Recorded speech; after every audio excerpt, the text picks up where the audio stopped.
huddling together as war rages. Being an Israeli-Palestinian couple, we have come to accept the limits of love.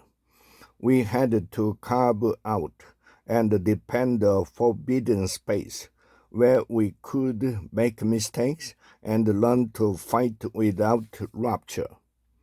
We met 20 years ago because of Gaza.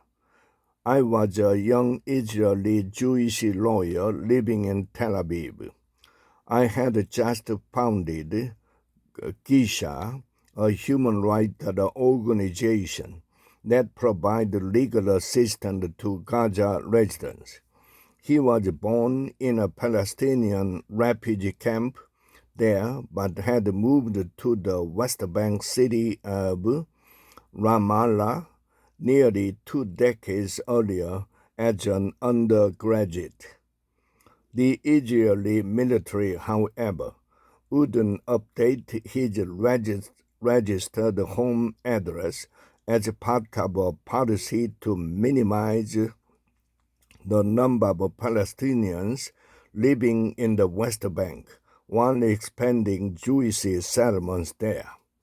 When I met him, he had been trapped in Ramallah for 6 years, unable to travel for fear that Israeli soldiers at checkpoints outside the city would see Gaza as the address on his Israeli-approved ID card and send him back there, uprooting him from his then wife and son and the university where he taught. He had been accepted to doctoral programs in Israel and Britain, but was restricted from accessing either one.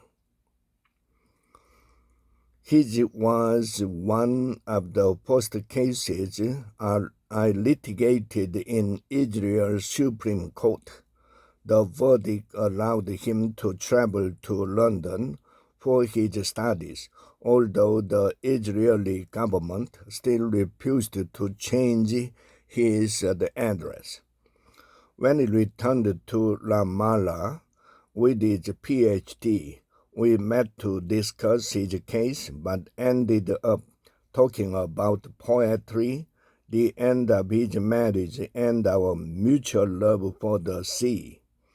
We sat in a crowded restaurant in Ramallah Center for hours, ordering tea, coffee, and wine, not wanting the meeting to end.